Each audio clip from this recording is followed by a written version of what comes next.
ನಮಸ್ಕಾರ, ಪ್ರಜಾರಾಜ್ಯ ಕನ್ನಡ ನ್ಯೂಸ್ಗೆ ಸ್ವಾಗತ. ನಾನು ರಾಮಗೌಡ ಪಾಟೀಲ್. ನಾನು ಪಂಚಮಸಾಲಿ. ನನ್ನ ಮಗನ ಮೈಯಲ್ಲಿರೋದು ರಾಣಿ ಚೆನ್ನಮ್ಮನ ರಕ್ತ, ಪಂಚಮಸಾಲಿ ರಕ್ತ. ಲಕ್ಷ್ಮೀ ಹೆಬ್ಬಾಳ್ಕರ್. ಬಿಜೆಪಿಯಲ್ಲಿ ಚೀರಾಟ ಕೂಗಾಟ ಜೋರಾಗಿದೆ.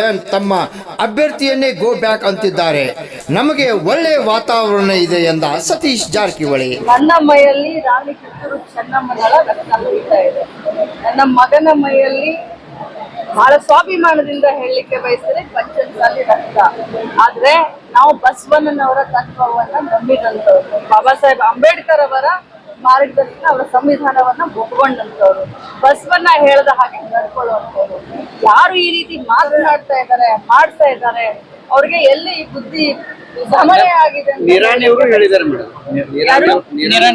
ನಿರಾಣಿ ಅಣ್ಣನವ್ರಿಗೆ ಗೊತ್ತಿಲ್ಲ. ಪಂಚಮಸಾಲಿ ಹೋರಾಟದಲ್ಲಿ ನಾನು ನನ್ನ ಮಗ ಎಷ್ಟು ಮುಂಚೂಣಿಯಲ್ಲಿ ನಿಂತ್ಕೊಂಡು ಹೋರಾಟ ಮಾಡಿದೀವಿ. 2A ಮೀಸಲಾತಿಗೆ ನನ್ನ ತಮ್ಮ ಸಂಪೂರ್ಣ ಕುಟುಂಬ ನಿಂತ್ಕೊಂಡು ನಾವು ಆ ಒಂದು 2A ಮೀಸಲಾತಿಗೆ ಹೋರಾಟವನ್ನ ಮಾಡಿದೀವಿ. ಬಹುಶಃ ನಿರಾಣಿ ಅಣ್ಣನವ್ರಿಗೆ ಎಲ್ಲೋ ನಿರಾಶೆ ಆಗ್ತಾ ಇದೆ ಅಂತ ಅನಿಸ್ತದೆ.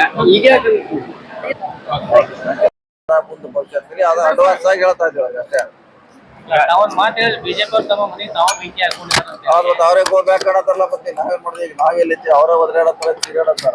ಯಾಕಂದ್ರೆ ನಾವು ಎಲೆಕ್ಷನ್ ಮುಗಿಸ್ಕೋತೀವಿ. ನಾವು ಫೈರ್ ಫೈಟರ್ ಬರುವವರೆಗೆ ನಮ್ಮ ಎಲೆಕ್ಷನ್ ಇಲ್ಲ. ಅವ್ರಿಗೆ ಸ್ವತಂತ್ರ, ಯಾವ್ದೇ ಪಕ್ಷ ಹೋಗ್ಲಿಕ್ಕೆ ಬರ್ಲಿಕ್ಕೆ. ನಾವು ಮೋಸ ಅಂತ ಹೇಳಿಕ್ ಆಗಲ್ಲ. ಅವ್ರಿಗೆ ಚಾಯ್ಸ್ ಅದು.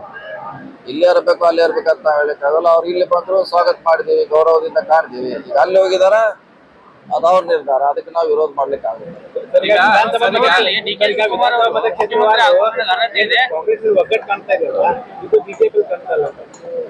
ನೋಡಿ, ಅವ್ರ ಏನ್ ಮಾಡ್ತಾರ ನಮ್ ಮುಖ್ಯಲ್ಲ. ನಾವ್ ಅಷ್ಟೇ, ನಾವ್ ಹೆಂಗ್ ಗೆಲ್ಬೇಕು, ನಮ್ ಕಾರ್ಯಕರ್ತರು ಹಿಡ್ಕೋಬೇಕು, ನಮ್ ಯೋಜನೆಗಳನ್ನ ಹೇಳ್ಬೇಕು, ಅಷ್ಟೇ ನಮ್ ಉದ್ದೇಶ. ಅವ್ರ ಏನ್ ಮಾಡ್ತಾರ, ಹೆಂಗ್ ಮಾಡ್ತಾರ ಅಂತ ನಮ್ಗೆ ಸಂಬಂಧಪಟ್ಟ ವಿಚಾರ ಅಲ್ಲ.